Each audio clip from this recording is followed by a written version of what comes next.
Hi guys, this is David Negrin, host of the Script Podcast and executive director of the NYC Screenwriters Collective.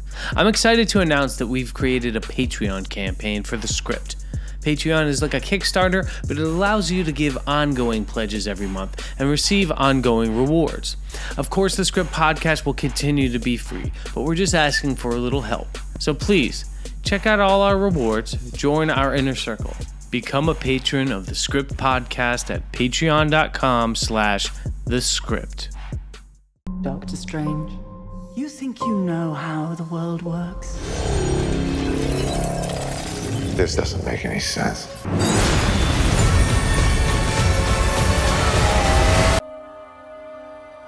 Jin, whatever I do it to protect you. So you understand? I understand.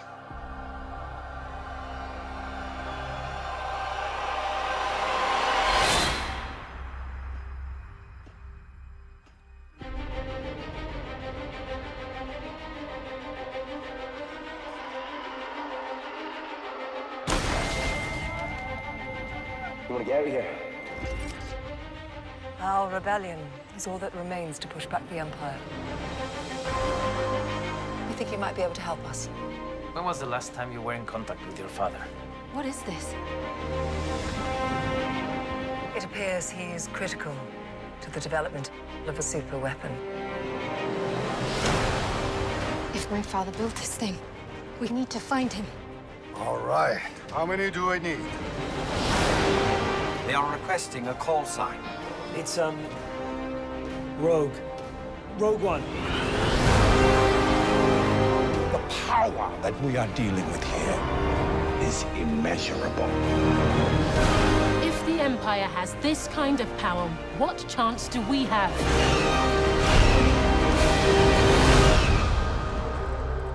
We have hope. Rebellions are built on hope.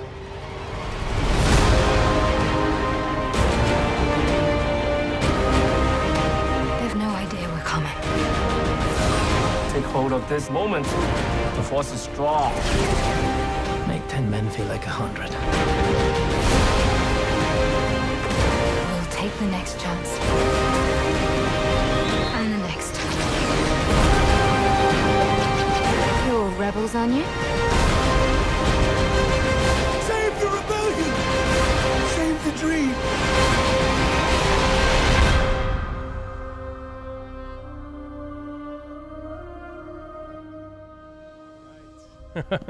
This is the Script podcast for screenwriters by screenwriters, the deepest story analysis anywhere on the internet. We're doing Rogue One. I'm your host, David Negrin. Here with me today, as always, Alec Pollak, to analyze the latest in the Star Wars trilogy. Indeed, very We exciting. just got out. We went to Alamo Draft House In Brooklyn. the new one on DeKalb. Beautiful spot to see this film. I had a lot of anticipation. I had a lot of expectations, As did we all. as did I think everyone. Few people on the internet. We're going to talk about the movies. If you're in our audience and you haven't seen Rogue One, you might want to leave now. Alec, Sir, did you like the movie? I did like the movie. I did like the movie. All right. I think it was a really good time. I think it was great to be back. Yeah. Well, it's only been a year since The Force Awakens. But I think this movie even more so felt like you were really returning to the story universe that we all knew and loved. In a way that The Force Awakens continues the story and continues it on, but there has been a passage of 30 years, and they acknowledge that. This is right back there. This back there was for the best homage to the original trilogy so far. I will say that. I mean, it puts the prequels to shame in terms of how do you thread together a new narrative in an old universe. Incredibly well done here. Not just because it threaded this new narrative into the old one, but it also threaded it into the prequels Absolutely. as well. Absolutely. And again, that's something that we've talked about a lot in terms of, especially with transmedia properties. Yeah. World building, extending worlds, making sure you take that DNA of a world as you're building it and extend it in ways that are going to feel comfortable, exciting, and new, but familiar at the same time. And not just retell the same story again and again, or retell a story that was adapted from a comic book or from a digital novella. In that sense, I think Rogue One I think there was a very strict order here to create a self-contained movie. Sure. Very okay. self-contained. Because while it did an amazing job of telling a story, and we'll get into that, it did not expand the Star Wars universe very much. It expanded it for these characters, for this story, but it didn't kick off any questions, narratives, characters for the future. Absolutely. And before we do get too technical with this, yes, did you enjoy the movie? I really liked it. Yeah, I thought it was so solid, really solid. I think it was in certain ways more solid than The Force Awakens. Really? Yeah, I think it actually narratively it moved quicker. It made more sense. It was it left a lot more on the table for the audience. It didn't explain everything to us. I think that's why some of the reviews are saying it's a little bit more of an adult movie. It trusted the audience more in the storytelling, whereas The Force Awakens meant to be really broad, had to deliver things a little bit more on the nose. But part of that is in keeping with the way one tells a fantasy story. An epic, legendary fantasy story, which this didn't have a lot of those elements necessarily. It was more of a war picture. A war picture? Is that how you felt? I felt like a heist movie. Yeah. It did. No, you're right. With the finale, it did have like some on the beach. Having a big battle on a beach is iconic. It takes us back to World War II. Absolutely. Takes us back. So that does help us think about the war film. Yeah, and look, war films definitely influenced the original Star Wars and all of the films, right down to a lot of the shots from the original dogfights in Star Wars and Empire and Jedi. Hey, look, a dogfight with a narrative. It's been a long time. Okay? I mean, those were completely missing from the prequels. Yeah. And the Force Awakens one was a little weak. We know that the Poe Dameron dogfight was, kind of just like, oh, they're shooting stuff. We were back to, following the Rogue Squadron. Absolutely. The Rogue Squadron was back in more ways than one. Absolutely. And that was epic. That Act 3 battle sequence was absolutely epic and really, really inspiring and exciting. Yeah. Let's geek out, man. What were your favorite moments? What was your favorite Easter egg? Your favorite homage? Your favorite cameo? Well, again, I think, huge spoiler alert. So if you haven't tuned out yet, you better. Because we're digging into it and digging into Vader because again for me just coming into it I was like not enough. We're getting some cheers. Yeah, I just that was just so amazing. Even his last sequence of fighting his way through was just amazing and just great to see. And again, I had that little moment of recognition that we talked about of seeing Vader's castle, which I believe was from the Ralph McQuarrie's original sketches and concept designs. I've definitely seen illustrations of it in the past, and actually seeing it on screen and seeing the visit for the Force there. Awakens, they went back to a lot of McQuarrie's artwork, right? Yeah. To include it. Yeah. Yeah. I didn't know that. I thought it looked to me like the Sauron's castle. I thought they were world jumping. I thought the Eagles were gonna come and save them. No, but that was brilliant. Yeah. And you have the scene where with somebody Black Hood kneeling before the chamber. Right, and you thought it might be Vader. It could be Vader kneeling before the Emperor, but especially because we have the Royal Guard in red on the side. Yeah. And then they flip it, and it's one of Vader's. I don't know. It's like Igor. It's Igor, yeah. So I was just he's the Igor of the castle, right? That's what. Maybe that's you said it. You said it. Maybe that's the one character they're spinning off is Igor from the Vader castle. Yeah, they're gonna do like Beauty and the Beast. I'm always cleaning up, after this guy. Yeah. So next they're gonna digitally recreate Marty Feldman. Is that from sure. Igor, yeah. Oh, we'll get to that. Yeah, digital that's digital recreation. Amazing.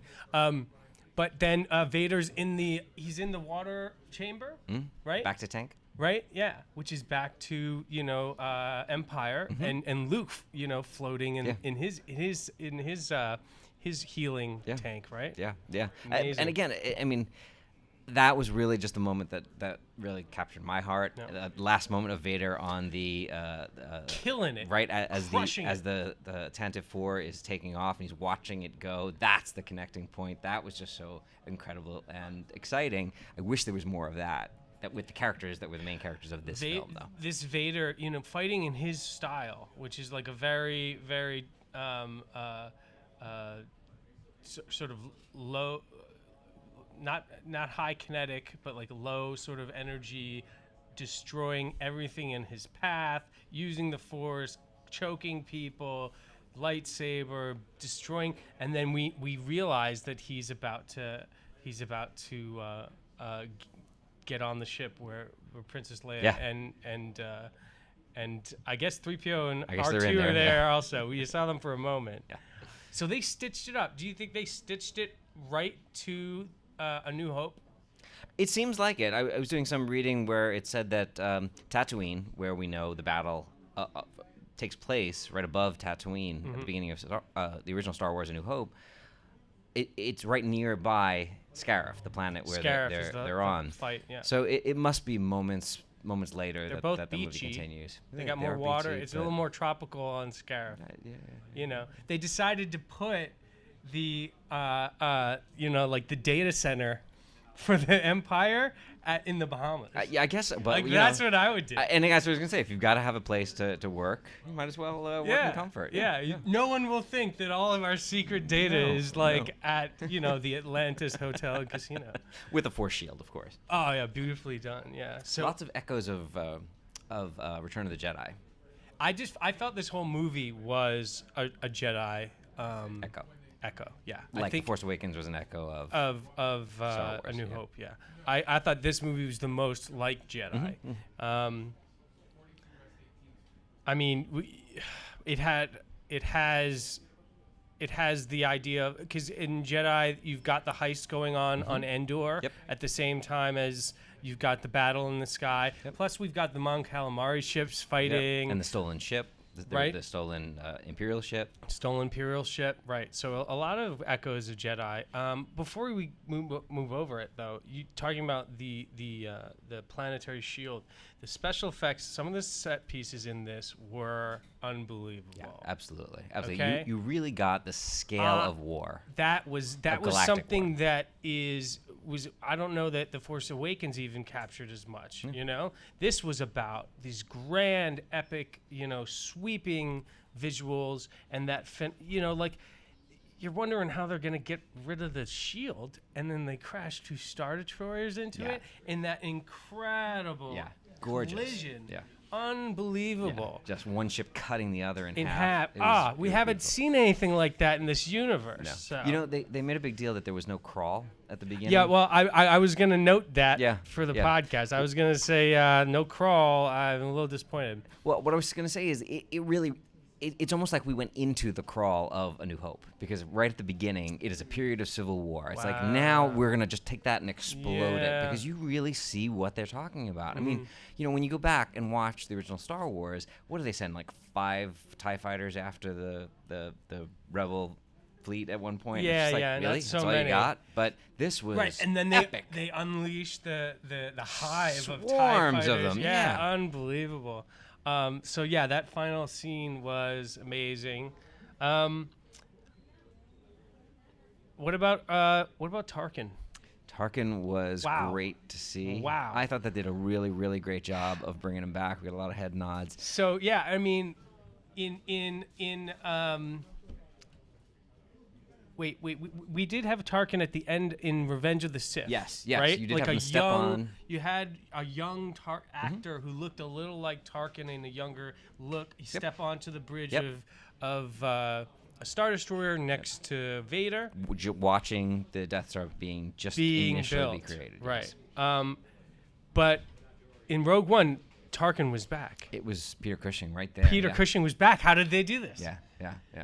So I mean, before we just Googled a little before we got here because we wanted to stay spoiler free, but we know that it was an actor and a CG combination. Mm-hmm. They picked an actor who had similar bone structure-ish face, and they did a bunch of CG around Tarkin, and it was flawless. Yeah, yeah, flawless. I couldn't tell. Yeah, yeah. Imagine the Snapchat filters. Yeah, I mean, and this goes into story because we're one of our critiques we're going to get into is I think you'll agree with me that Krennic was sort of a little underused. Our villain. Orson Krennic, not so much a bad guy. Like he's sort of there. He's an antagonistic force, but he's neither the brains nor the brawn. No, and he was really reactive throughout this whole thing. He was kind of begging for things throughout. He was on the defensive. The only time he really took that decisive action is when he went to go execute all the scientists that were the engineers that were working for Galen. Yeah, and that just seemed like a placeholder. Oh, let's line some people up and shoot them and makes you a bad guy. Yeah. In The Force Awakens, Kylo Ren did kind of the same thing, right? If you execute, prisoners, it's like a kill the cat moment, right? Yeah, but they weren't even prisoners. Well, they kind of were working under duress. Yeah. They were their people, and I don't know. Like I said, he just didn't feel like the imposing force that Tarkin did or Vader. And so what you said to me was, why Krennic? Yeah. Why not just go all Tarkin? Yeah. Why was this character even necessary? Yeah. So from a screenwriting perspective, sometimes you have to ask yourself, if you have two characters that are presenting the same kind of conflict, the same kind of antagonism, you should, in later drafts of the screenplay, you're supposed to combine them. Yeah, right? And in this case, we wonder if one of the big things was fear of whether Tarkin would actually be pulled off as a believable human being on the screen, being so CGI. Yeah, to me that has to be it. We saw an article where I didn't do the artist yet. Gareth Edwards is our director. Yes. He directed Monsters and the more successful Godzilla film. Mm-hmm. The writers were Chris Weitz, who did The Golden Compass, Tony Gilroy's The Bourne movies, Michael Clayton, State of Play. But so Gareth Edwards, I think, was concerned that he might not pull off the Tarkin CG. But they totally did. Yeah. Yeah. Partially because I don't know that everybody remembers what Peter Cushing looks like. Yeah. You know? Yeah. Yeah. I don't know. I know he's also an old guy when you have a little bit more character. Just sort of wrinkles in your face, a little more imperfections. You get away with it more. I thought they pulled off the Princess Leia CG just spoiler, as well. Yeah. Big spoiler. Yeah. Big spoiler. Leia there at the very end. Unbelievable. Just a really, because I thought they were going to do the thing where we only see the back of her head kind of like thing, because they've done that before. No, they pulled it off really well. Yeah. Beautifully done. It's interesting. And again, the future of filmmaking, what does this mean now in terms of being able to continue legacy worlds that have been created? What does it mean for recasting? What does it mean for expanding franchises in new and interesting ways? Does Carrie Fisher have a role in Star Wars 8 at all? Yeah. Why not put in her CG version of her, right? Yeah. I'd say I think that explains the Orson Krennic problem, right? Because he really was, he could have just been a young Tarkin, before he rose, and then he gets promoted. Kind of. Look, this is also going to mean some interesting things for the next film, the young Han Solo movie that's on deck.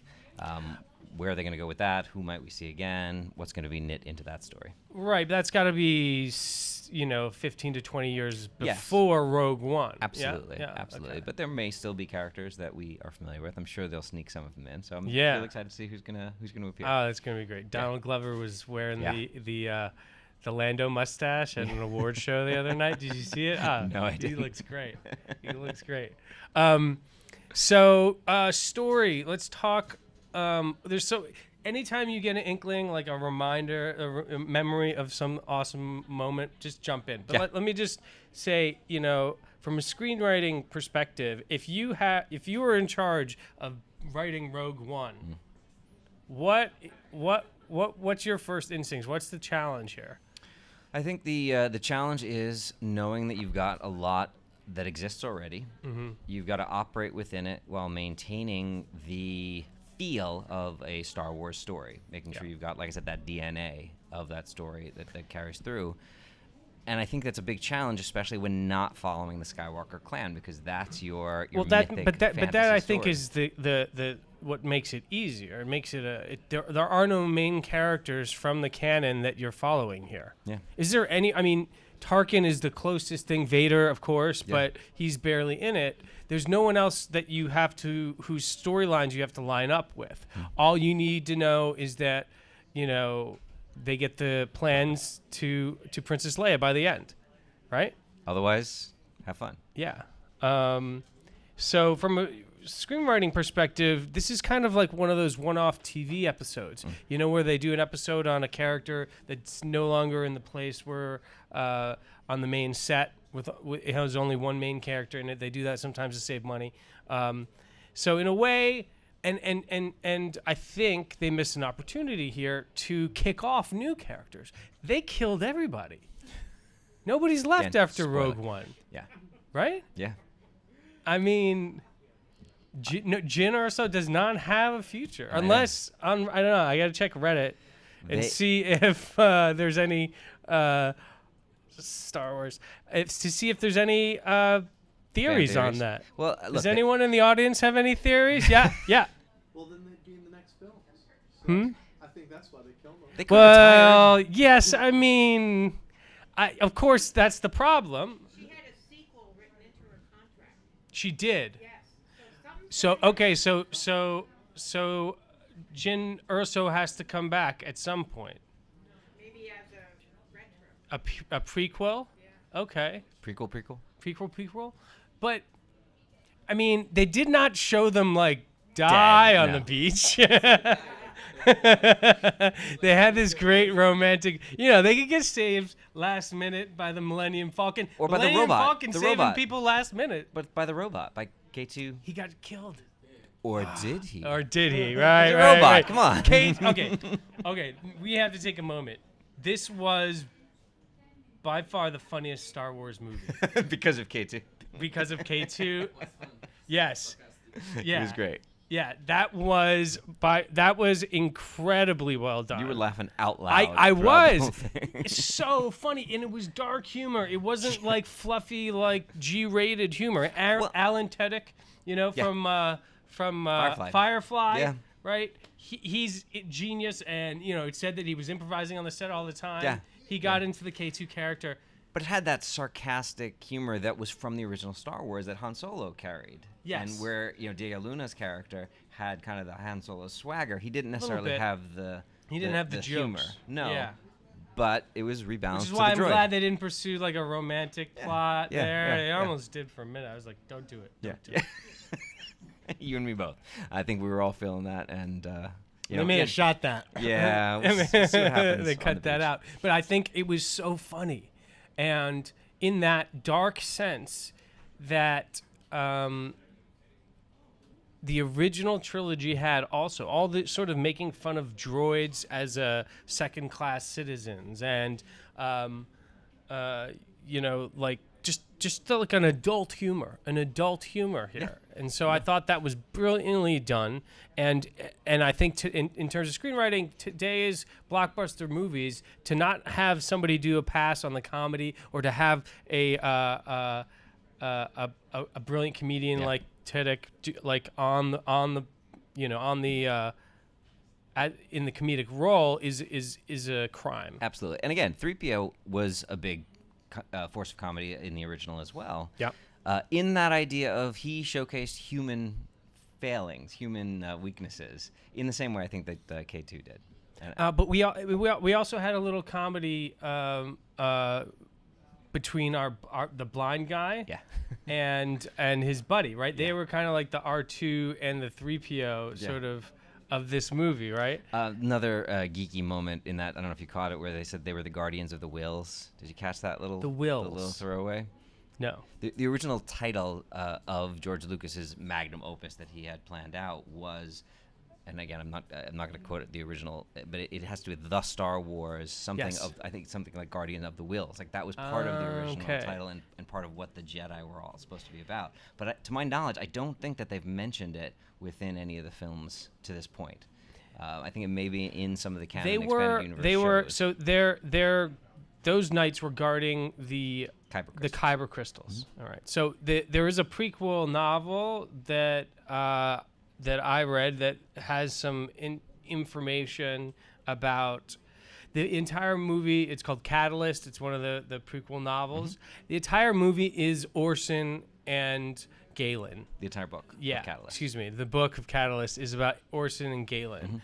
Jin's not born until the end, but then it's mostly about how Orson was this incredible. How Orson and Galen were friends at the academy, and in what was called the gifted sort of like school of the Empire, but Galen rose and become the scientist, and Orson goes into intelligence. Right, the white garb that he wears is the intelligence quarter of the galactic empire. Yeah. So did that add a little more reason for his being in this movie for you? Yeah, I mean, I had a bunch of information about Orson's character and he's kind of a badass in the book too. More of a badass than well, the he's movie? very conniving. He's very smart. Like he's like tricking people into doing things, and almost a Admiral Thrawn kind of feel to him. You know, I would say. But the book is about Galen being able to synthesize kyber crystals. He's a scientist who can make kyber crystals out of anything. The kyber crystals are what fuel every laser in the Star Wars universe. Oh, not just lightsabers. Yeah, not just, excuse me.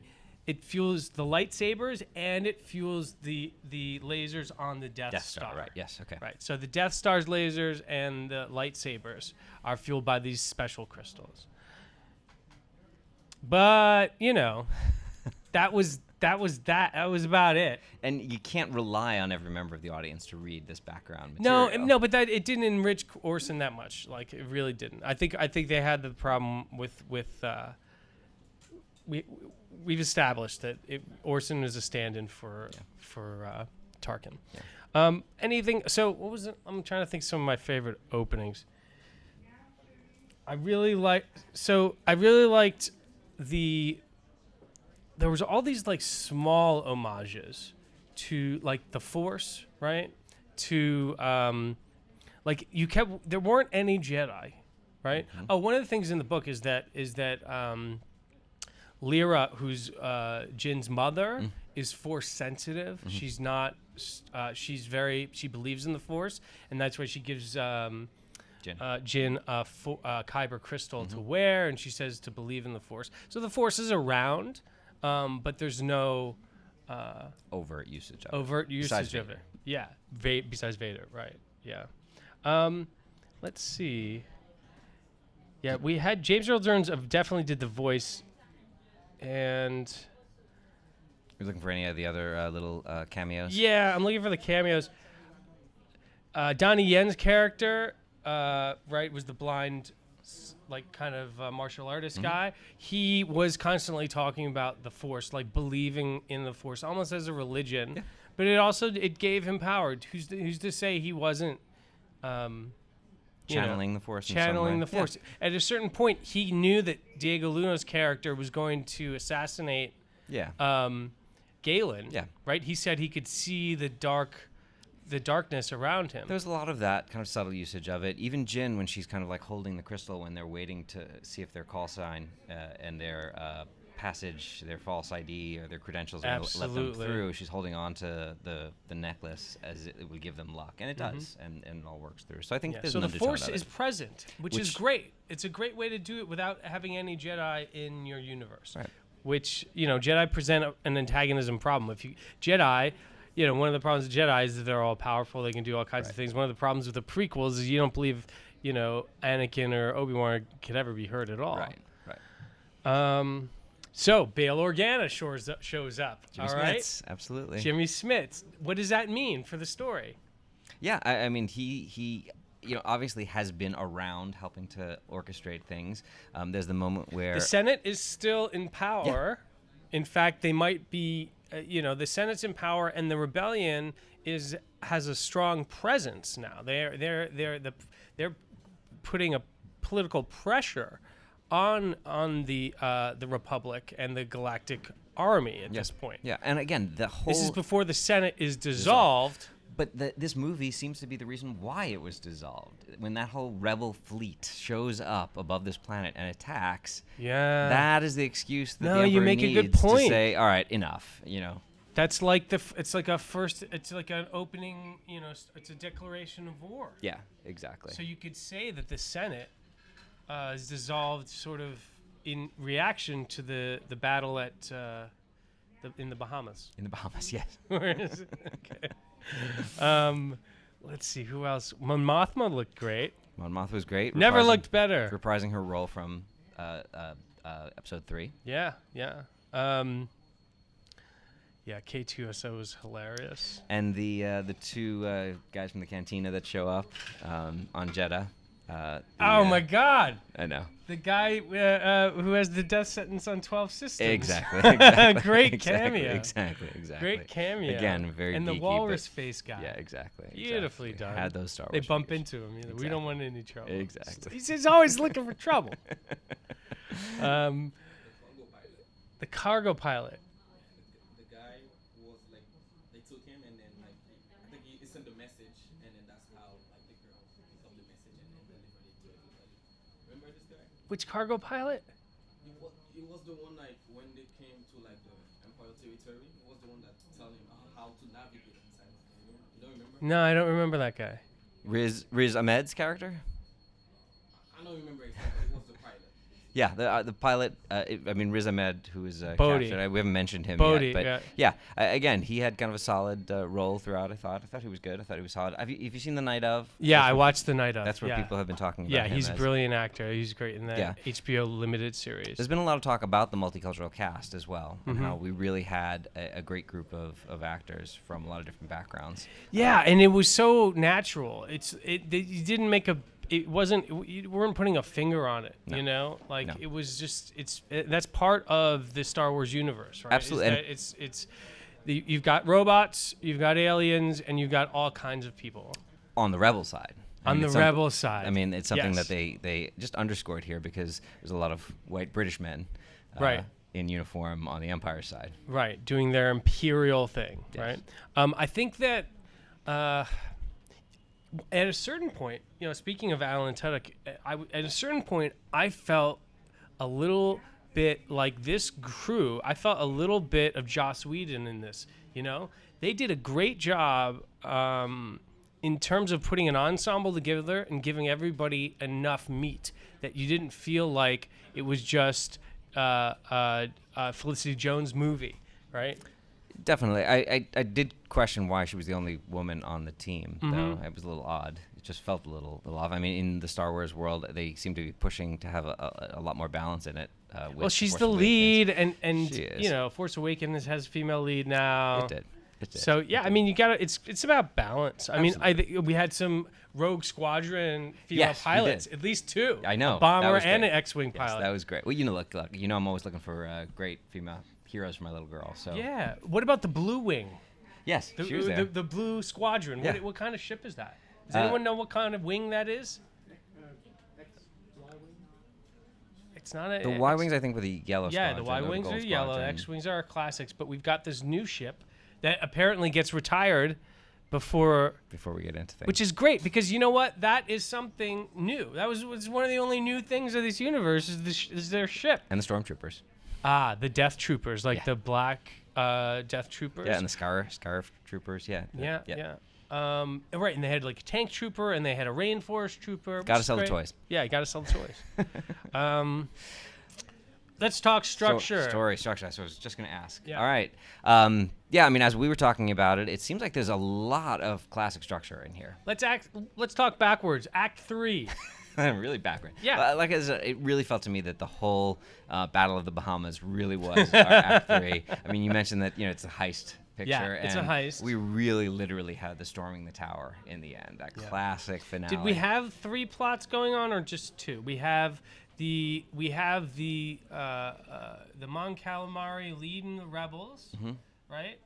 Then we have Jin and Cassian are looking for the actual data tape, and then the third is everybody else sort of fighting off the stormtroopers, the garrison, while Jin and Cassian are trying to steal the tape. Yeah, acting as a distraction, being the storming the beaches forces. So you had kind of the air cover, the infantry, and the intelligence. It was a great surprise because there's a moment in this film where the rebels become a force of antagonism.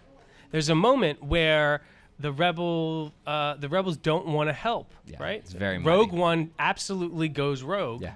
Definitely, right? definitely. Because they're not rogue because they're with the rebels. No, they're their own offshoot of the rebels. Yeah, and again, working backwards, that break into 3 really happens then when they take off on their own, right after the all is lost moment. Right. You've got that all is lost moment, which just is underscored by all of the rebels, and that rebel, not the Senate, but the council. Yeah.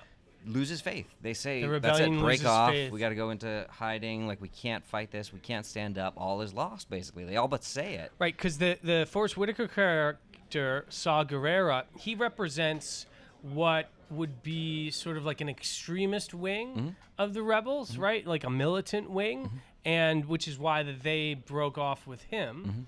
And so Jin carries on that sort of, daring extremists or militant wing of the rebellion. Yeah. But the rebellion joins them in the end. They pull up, they realize a Millennium Falcon and they join the fight. They do. We were saying that we had read or heard about George Lucas actually approving of this movie, of seeing the movie and really enjoying it. Yeah. And I think partly the political machinations that were going on and the red tape and all of that. We know that the prequels, episodes 1, 2, 3, were littered with it. A lot of policy. So there was a touch of that here, but only as background in support of actually the warfare and the main story flow. Yeah, I would say so. That puts our midpoint, and we discussed this. Our midpoint being when Jin has gotten to, what is the name of the planet again? Jeddah. Where she's from. Where she probably was raised by Saw Gerrera. Up until Right, she was raised by Saw Gerrera. For about 10 years, yeah. Right, and she returns there because her goal is what at this point? At that point, the break into 2 goal is what? They're using her to get an audience with Saw Gerrera to find out about. Saw Gerrera has the pilot that was sent by Galen Erso. Supposedly, they don't believe it. Right. Maybe. Right. But they do know that there is an association between Jin and Saw, and that Saw will be a friendly face and actually let her in. That Jin will be a friendly face to Saw and let her in. And Jin just escaped from jail. She just wants to be free. But she also wants to find out about her dad if it's true, right? That's part of the fun and games here, right? Yeah, there's part of that in there that she wants to find out. But as with any good midpoint, the story changes at that point. Because when she sees the message herself and realizes that the message is a message to her, in essence, suddenly the story changes for her. And her participation and her engagement level changes, which is, again, what we always want. Total throwback to Luke in A New Hope, right? Through a hologram, she gets her calling. Her calling, her mid-act 2 break is now. It's not just find Saw Gerrera. It's we've got a real mission here, right? The mission is find the data tapes on Scarif. On Scarif. Yep. You keep remembering the name of that place. I can't remember. Scarif. There's so many the names. Bahamas. We can it's on the Bahamas. So we're almost all the way through. Set up, first act. What do we got? This has been a critique that I've seen in a few reviews, saying that the beginning was kind of scattershot, just because you had to jump from world to world and collect all of the cast. Yeah, one of the things that we've never seen before in Star Wars is when they name the planet and tell you what it's supposed to be about. Yeah. Right. Again, though, much more of a war picture, because you've got to like situate yourself in the world. I'm in Istanbul. I'm in Paris. I'm at. Yeah, but that's like a spy thriller thing. That you know, part of the Star Wars universe is that you figure it out as you go, right? You don't need to know that this is like the mining facility, right? Yeah. That this is, you know, and the names of planets. I guess there were so many planets up front. They needed to. I can't even remember them. Yeah. Just to give you a little help keeping track. I mean, that's not a huge critique. No, I didn't think so. But either. following the lack of a crawl, I was like, there's a lot of textual issues here. You know, there's a lot of inserts that I'm missing or don't want. But again, starting us off, that's our main setup: finding all the players, setting them up for our real mission, which again really takes off. A little ham-handed sort of Orson kills the mom situation on the planet. He's kind of an asshole. Yeah. We had our break into two. I think we were discussing during that first visit to the Rebel base, when she's first asked and given the choice, you can either help us or not. Basically, there's that little debate moment there, where I guess Diego Luna's character, Cassian Andor, I guess he sort of acts as a mentor, but Saw is, of course, also the mentor that she's going to meet. Cassian is like a partner. You know, he loses some of his edge when although he is going, you know, he is there to assassinate Galen, right, at a point, and then he doesn't. So, but yeah, he had a little bit of an edge all the way through. I would say that they did a good job of all of our secondary characters having meat. I don't know that Jyn had enough meat. Yeah. What was her? Well, look, this is what I was saying in terms of Did she have a meeting the journey? mentor. Did she have any kind of character arc? Well, the main thing that I see in it was where, and one of the reasons why I was saying that Diego Luna's character acted as a mentor character, you know, again, in a buddy movie, often the buddy can act as a mentor, right? Very Absolutely, often. a dynamic character. One of the things where we have that is in the whole notion of rebellions are built on hope. Rebellions are built on hope. First. Okay. He says that first, where she doesn't want to believe it.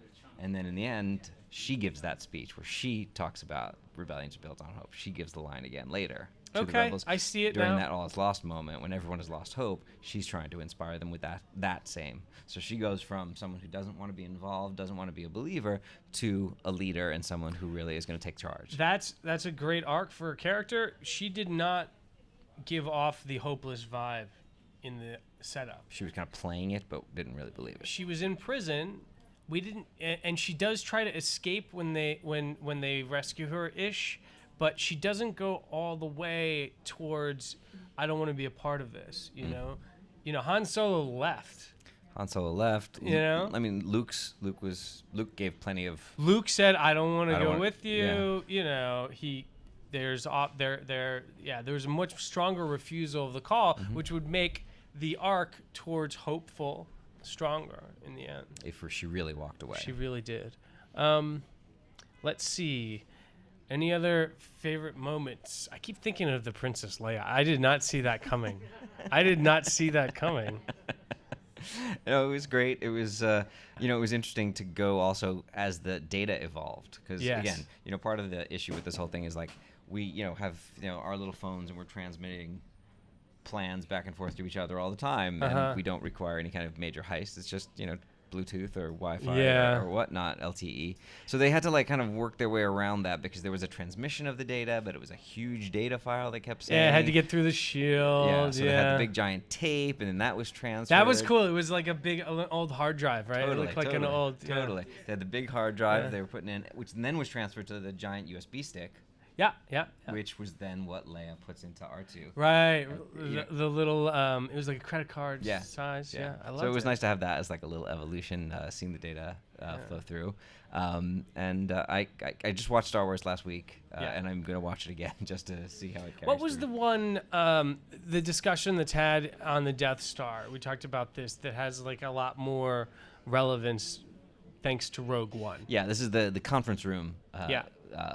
It's the scene where Vader chokes the guy for the first time, so that's what you remember it for. But you remember, I find your lack of faith disturbing. Right? Exactly. That's the That's right. that's they had the to release him. Yeah, and then you're like, Tarkin's in charge? What? Right. Yeah. Right. So, but before that, there's some information. There's total chatter. They talk about how the rebels have kind of stepped it up. Yes, that the rebels are making an impact, right? And that the Galactic Senate, right, might find them sympathetic, right? And that and then in the same scene, that's when Tarkin comes in and Tarkin walks in and says, we've dissolved the Senate. Yeah, that shall no longer be a problem, right? In response to the Rogue One attack, right? And there's an empty seat in that scene, which people keep saying would have been Krennic's seat. I didn't see that. Okay. If he had survived what had just happened. I like it. Yeah. There is another guy in a white outfit in the scene, which is the Intelligence Bureau. So, interesting. Yeah. So it all. I like the empty seat. But again, I still it's fun and all, but I really wish Tarkin would have just barely been in control here.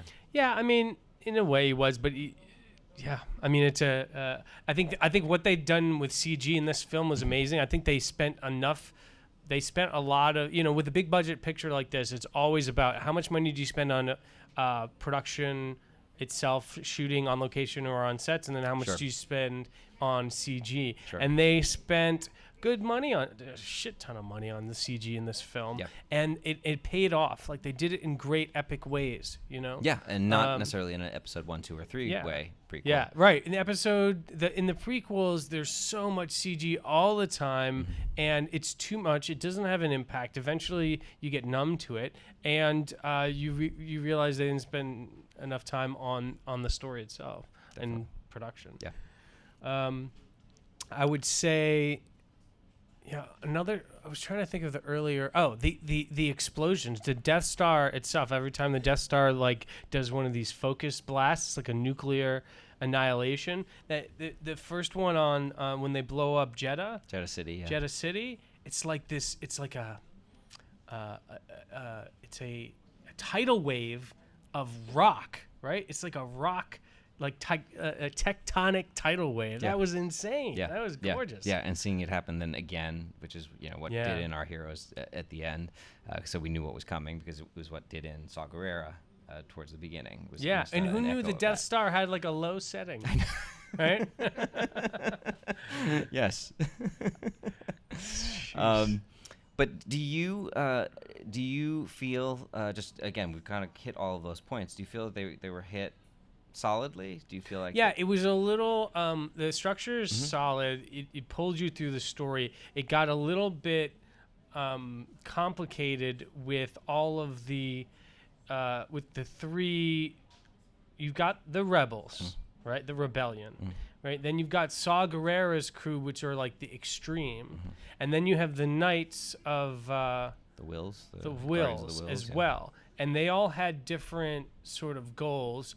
Who Jin was able to unify them into one, but you're like, where are all these people coming together? They all have different goals. Also, the rebels send in Diego Luna, and he has a secret goal himself. So he got a little bit muddy and complicated. Yeah, but we're following Jin. And she pulls us through, so that was fun. Yeah. And again, I kept thinking, again, as I was, would my daughter be able to follow through with this? And she's 5.5, but she knows the movies, she knows the stories, but she knows them much more from this kind of like epic fantasy sort of way, where you can carry each scene has this very, very distinctive feel to it and look. And again, this was a lot muddier and a lot more complicated. Again, that's where I keep going back to. It's more like this espionage war movie. Yeah. So many locations, right? Did they distinguish themselves enough? Did the locations, were they distinct enough? Right. We start off. Let's do the locations from beginning to end. Right. We start off on. It's raining on a moisture farm. Is it raining? No, it's just windy on the moisture farm, and Orson kills Jin's mom, and so we don't even know what planet that is. But you had this opportunity where the set was used where there was a rocky terrain and there were caves and things going on, so she hid in one of the caves. Doesn't that have to be where Saw Gerrera is? Because remember, young Saw finds her hiding in the cave. Yeah, so he gets there. We don't really know how much how much time has passed, but he gets there eventually. Doesn't that have to be the same planet that Saw's from? Not necessarily. People move so quickly in this universe. I don't know. Well, okay, so then we get to she's in prison. You know, Saw Gerrera had made an appearance before. I did not know that. Saw Gerrera is a character on the Rebels TV series. Ah, okay. A younger version of Saw Gerrera. Okay, and what's his role? I don't know. I haven't watched the entire series, but I do know that he's a rebel extremist, and so a lot of things that they allude to are played out in the Rebels TV series. So Interesting. One to watch. Check it out if you want more Saw Gerrera. Yeah, the Rebels is supposed to be very good. And I think it's one of the first instances where they're taking one of the animated series cartoon characters and bringing them onto the screen. Yeah. So pretty cool, and maybe there's hope for some of the other fan favorite characters that are only on the cartoons. You mentioned Thawne before, so yeah. Well, yeah, everyone keeps talking about Thrawn's coming back. I know. So you're going through the locations, and again, what I'm thinking of in this is, are they utilizing that location effectively to create a really interesting set piece for the film? To expand the universe and to expand the narrative of the story. Right. What I kept seeing is there was a lot of battle sequences with X-wings and bombs and guns that happened at each of those locations, but were they actually making good use of the location itself? Where was Galen when they go to find him in the rainy rocky planet? Rainy rocky planet, which is evidently an homage to the alien planet from Alien. Really? And Aliens. Why do people think that? I just think, from what I've read, it has a lot of the similar qualities with the rain, with the rocky terrain and whatnot, and it's kind of got that bunch of scientists screwing around. Totally. Well, but again, it's a great place for a crash landing. If you're gonna crash land, that's where you're gonna crash land. So that works. The kind of seediness of it, the skullduggery, is that the right word? Where there's things happening that you want to kind of keep hidden. So I mean that works for that planet. But does Galen have to die? He dies kind of simply, kind of straightforward. He does by a bomb blast. Exactly. Yeah, but from the Rebels. Yes. Which is why, at a certain point, I was thinking Jyn could turn, she could turn, like, Empire. She could go bad guy. And they intimate that in kind of the trailers. They do, right? Yeah. There was, like, a sense of that Jyn could, because she's not loyal to the Rebels. So you think. And her dad is killed by a Rebel bomb strike. Right? And Galen, we find out that he was going to be assassinated by Diego Luna. Yeah. No, exactly. So what are the other locations? Jeddah itself. Do you think Jeddah itself was used adequately enough? I mean, it's another desert planet. But it has the temples. That's the one. That's the planet that had the large Jedi on it, right? Yes. The Jedi's rock. The Obi-Wan looking. Yeah, the Obi-Wan looking rock formation. Yeah. So that was interesting. I would have loved to spend more time there and learn a little bit more about the history of the Jedi there. That could have been a good place. Wait, it's called Jeddah? Jeddah. And so they're Jedi. Yeah. like Jedi? Like of Jeddah, maybe? I don't know, yeah. Is it spelled the same way? Yeah, I think so. Wow. Yeah. Okay, I just got that. I don't know. I think that there was a huge opportunity that they could have dug in a little bit more in terms of the Kyber crystals. Like you said, maybe especially if the Jedi are based there, yeah. Right? Because now that's why you got Jedi statues and all the Kyber crystals and the original temple. Yeah, I thought they would have dug in a little bit more, but they didn't. Any chance that could be where Luke is hanging out? Right now he's on a water world, so unless that planet got completely terraformed, but anything's possible. Because the last temple, right? That's where Luke's supposed to be. First temple. Yeah. Okay. We shall see next year. I don't know. A year from now, we will be discussing Jeddah this. has like a wet side to it. Yeah, the wet side of Jeddah. That is the episode 2 title. # the wet side of Jeddah. Okay. What are the other locations? The Bahamas, Scarif itself. Scarif. I think we talked about the fact that location-wise, it was a good use, echoing that notion of a war film, storming the beach. Yeah, and also you did say it's near Tatooine, so they could be a sand-based sort of rainforest-based. I wonder where Endor is in all this. No, it's on a moon. It's a moon, so we don't know. You can't even keep track. But then also the Vader's planet. Where is he? Yeah. Where's his castle? I don't know. It's another lava world, much like the world where he was. Right. Cut to pieces. Geonosis. Yeah. Well, that was Mustafar, wasn't it? Oh, Mustafar. I thought it was Geonosis. We can look that up. Well, either way. Look in the comments. Either way, why would he choose to hang out near the lava I after don't what know. happened to him? I know. There's some, he needs a therapist. Yeah. Obviously. Clearly. He's got issues. How did you feel about the Vader dialogue? Vader got dialogue in this. It was great. It was like I said, Krennic just didn't seem like any kind of a threat. So having him actually have this big conversation with Krennic, Vader felt like, why are you wasting my time, basically? And right. That sort of reinforces Krennic, is not a big antagonist. You're not doing a very good job. How much cooler would it have been to have a Vader Tarkin scene? A Vader real scene versus Tarkin. Yeah, exactly. Yeah. With them really having some conflict. Yeah. Because we see that and we see echoes of it in A New Hope, but it really would have been great to see some action. If it was Vader and a Tarkin who's failing the mission, right? And Vader's like, let me handle it. And he's like, no, I'll handle it. He's like, no, let me handle it. Yeah. And he chokes him a little. Yeah, something. Also, look, like I said, I loved Vader's scene where he actually is fighting off all of the rebel troops. He just mows him down. He's badass, absolutely. Yeah.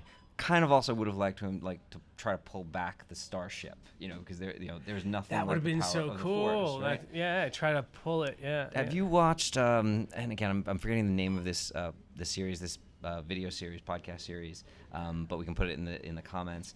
But it's a versus type thing where they actually create these films of characters that should have nothing to do with each other. Yeah. So watch the one that's Darth Vader versus Batman. Okay. It's brilliant. It's brilliant, and it's Batman actually infiltrates, I think it's the Death Star or one of Vader's ships, and Vader is a badass in terms of the way that he used the Force, in ways that you've never seen on screen. That's fantastic. Yeah. I put some money on Batman. Batman's good. He's like he can do a heist with the Check best it of them. out. Yeah. Check it out. It's interesting. So what else should we do? Should we talk?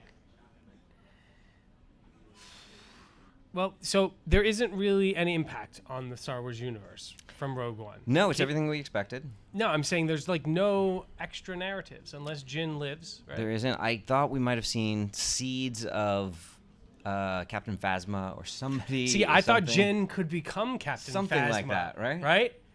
Yeah. Right? Yeah, absolutely. I really thought that there was going to be some kind of seeds of things that were still to come, but there was really nothing except go see the original movies now again, so you can see how this kind of trails through it. It had a great feel of the original movies. Yes. We did feel like we were back there. Maybe we should ask the audience if anybody here tonight has anything they want to talk about or questions or anything from the Star Wars Rogue One. Not to put anybody on the spot. Yes. Yes. I'd like to talk.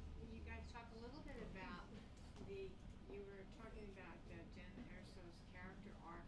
When I watched it, I felt like she was a little ambivalent about what she was supposed to do. And right at the beginning, remember when she saved the little kid, and then it was like, oh, the save the cat moment. So yeah. I know that she was going to be growing into a bigger role. I thought that might have been slightly cheesy, that she saved the kid just for that moment. Yeah, and it was later on, wasn't it? It was in Jeddah City. Yeah. Yeah, it was a little bit later on. Yeah, but then I felt like she was somehow ambivalent and subtle about her leadership and her mission, and I thought it got sharpened when she knew that she needed to go and find out what was going on with her father. But she didn't come on like, okay, I'm the leader, everybody follow me. She was very subtle about it, and then when they told her to stay behind, they walked out and she said, I'm not staying behind. And she went and did her thing.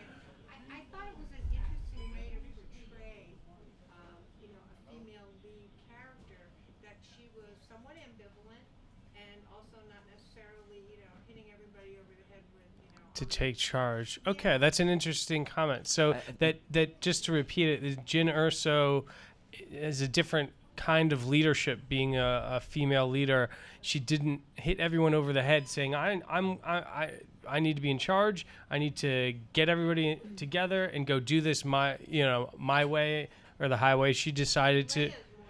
Leia is a little bit more like that, right? But she, in her leadership, she slowly sort of manipulates, gets the things she wants, and then does it herself. When they tell her she can't, she's like, you can tell me I can't. I'm going to go start a rogue squadron. Right. Well, and even before that, I think the first hint of that is actually when she realizes that Diego Luna's character's got his gun on sniper mode, and she's just like, all right, I'm going out there and taking things into my own hands. And she steps it up, and she's not just a part of this crowd anymore. She's going to go out and see what she can do. And that's her first inkling of taking a step in that direction. And then I think once she gets back and actually gets the whole rogue squadron together, then she really takes on the mantle of leadership. And she really embraces it and runs with it in a way that I think Rey did not. And again, I love Rey as a character in The Force Awakens and as this female protagonist. But I think Rey really does kind of go along with it, and she keeps resisting throughout the entire film until she finally grabs that lightsaber. Rey's journey is different, right? Very different. Rey is learning to believe in herself. It's a more of a classic hero's journey, right? Which is from a male perspective, right? It's the male hero's journey is learning to believe in yourself, learning that you the powers you have can change the world, and that you're either responsible to or entitled to go out and change the world. And so Rey is kind of refusing that call, whereas Jyn is surviving. She's a survivor. She's doing what she needs to do to survive and to get what she wants. And she's not trying to take over the world to do it. She's got more of the Han Solo in her. And, I would have appreciated a nod at the end of this to her maybe, betraying the crew or betraying the rebels or having her goals not so well aligned with the rebels, right? Just because so she would have her own. Yeah, she's doing her own thing, continues to be a rogue, right? Don't just you don't want to arc the rogue into being a conformist. Yeah, but she found a cause and she found followers, right? It wasn't even so much that she joined that cause; it was that the cause ended up joining. You're her. right. The rebellion did join her on her siege, right? So she made a difference. That's true. Not necessarily by conforming, but by believing in her convictions. Yeah. I can only report that Reddit seems to be arguing that they didn't like the movie because there's no Wilhelm scream in it. But there's a few people claiming there is a Wilhelm scream. So that's what Reddit has to say right now. Anybody else? Yes. I thought it was interesting you were talking about what was it? Jeddah. Yeah. Right. Apparently, the original screenplay that George Lucas was working on before Disney rewrote it had Luke out looking for Jedi antiquities. And you saw just a little bit of that in The Force Awakens with this was Darth Vader's and this was that. So I do wonder if you might be onto something about the Jeddah maybe showing up in one of the sequels. Episode 8 or one of the So. Right. So you make a good point. The comment is that the original script for episode 7, had that Lucas had influence on, had Luke traveling the world for Jedi or the galaxy for Jedi antiquities, which actually they did carry through in the comic book series Star Wars that has recently been written, that takes place between Star Wars and Empire Strikes Back, and Luke does just that. He actually does look for antiquities and he finds them. He doesn't go to Jeddah necessarily, but that still does seem to be. What's the series? It's called Star Wars. Okay. Definitely worth reading. Really interesting. Really captures the flavor of all of this.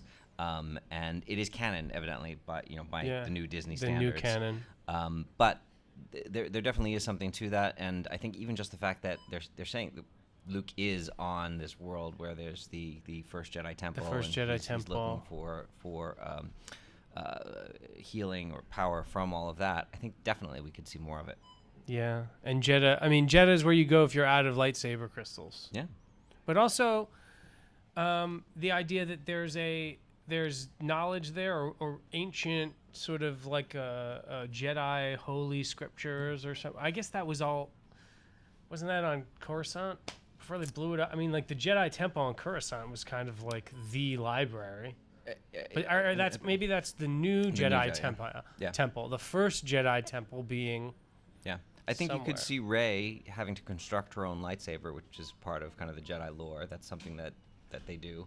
And if she's giving Luke back his lightsaber, if she has to go create her own, maybe there's going to be a pilgrimage to get the crystal. The remains of Jedha being destroyed, actually, I think the more we talk about it tonight, the more I think the destruction of Jedha is important to the sequels 8 and 9 coming forward. And look, again, from a transmedia kind of conversation, they're loving playing around with this across different media. Yeah. The idea that they incorporated, now I'm blanking on Rey's planet. Where did they find Rey in The Force Awakens?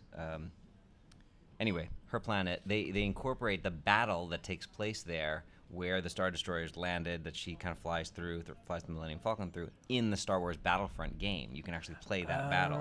So they really are playing around with having all of these properties meld. So I would not be surprised at all if we start seeing some of But so these one of the things about transmedia that done well is that it expands the universe, right? You know, if you say, okay, let's take that battle that you know from this movie and let's do a subplot within it, which is essentially what Rogue One is, right? It's a subplot within, A New Hope, right? It's the first.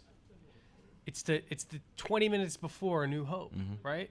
That doesn't expand the transmedia universe. It's you're drilling down when you're not expanding, right? So I don't know that is taking advantage of the story as much as they could be, right? Where are the new characters and the new characters spin-offs, right? Where is the story? So who are our new main characters in Star Wars 7? We have Rey and Finn and Poe. Right. So you could have, where is the Poe's prequel, right?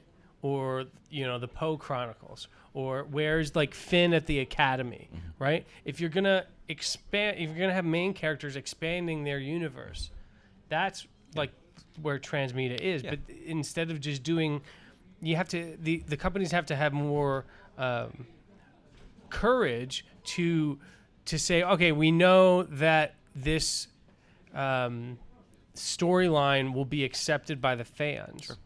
But I think they are doing some of that, and I think again, comics seem to be a big place that they're doing that with The Force Awakens. It's a low-risk medium. Yeah, Poe's story does take place in the comics, where they did a story that took place after Return of the Jedi, and you learn that Poe's parents were actually rebels that fought in the Battle of Endor. Okay. And no kidding. Yeah, that's great. And those characters continue on. You realize where Poe was brought up on a world that had to do with, again, stories that took place in that comic book universe. So it did expand it, and they did carry it through. Yeah, so I think you make a good point. The comic books and then the animated series are sort of these mediums that cost less to produce, right? Because you don't have to hire actors, and just the production costs are minuscule compared to television and film. Yep. And could we see Donnie and the blind monk and his giant gun wielding buddy? Could we see them again in Rebels, for example, the TV series? Right. Why not? You could have an entire thing about their the idea is that they were the protectors of this temple, but they've been kicked out. There's nothing to protect anymore because they mined all the kyber from it. Yeah, but again, if you think about these stories as only the start of, as you said, new characters and where they can go. Right. Yes, they were all killed off, but it's just their end. We still don't know all of the story that led up to it. But that's again, it's like going backwards allows you to control the universe. Prequels allow you to control things, right? Whereas expanding takes courage, right? If you're gonna do, the Han Solo, young Han Solo, young Han Solo movie, right? It's all past, right? Does it? Which of the movies could it possibly overlap with? Maybe Revenge of the Sith. Maybe. No, I don't know. I mean, it's. I don't know. It's still going to be in that period in that between. gap there. Yeah. So now we're filling it all in. I don't know. I think we've yet to see. I think that I think transmedia can go backwards in time. I think it can. Well, I'm influence saying that interesting it things. does, but it's safe when it does. It is. would be. It's more. There's more world expansion to be done sideways and forward. Yeah, that's true, I guess. Anybody else have any comments, questions? Wondering where those like this movie falls, like how many Star Wars you need to watch before to understand this, or does it really matter? Good question. I bet the question is, how many Star Wars do you need to watch to enjoy Rogue One? Or you don't really need to watch. I mean, I would say to really fully enjoy it, seeing Star Wars: A New Hope first. A New Hope first. Yeah, I mean, yeah, if because you a see lot of that- the homage in it connects Rogue One with A New Hope. Yeah. Okay. You don't need to know. You don't need to know anything from the prequels. Most people say you don't. You certainly don't need the Phantom Menace. No. That's. No. It's not even canon Can you anymore. imagine if this was the first Star Wars movie someone saw? Like, you could no. I mean, this. do it. No, if Rogue One was the first movie you saw, it would be interesting. You'd be like, well, what's this rebellion? What is this empire? Who's this Darth Vader guy? You know, who's that girl at the end? Yeah. Right. Yeah. That you could watch Rogue One solo, and I Yeah. think it would be fantastic. Yeah. It falls between third and the fourth, like right in the middle. Yeah. If you It's follow- certainly in the timeline. It does. Yeah. So good stuff. All right, guys. I want to thank everybody. We had let's see. We had Alec today. We had let me just do the closeout. I want to thank Chewy from Adorama, who's our tech guy. We want to thank Adorama for hosting us. The script is produced by David Negrin and edited by Zoe Alexander. Join our Facebook page by searching NYC Screenwriters Collective. Follow us on Twitter at ScriptFeed. Support the Script Podcast at patreon.com/The Script. If you like the Script Podcast, please give us a 5-star review at iTunes and subscribe to the Script YouTube channel. Thank you very much. Thanks, everybody.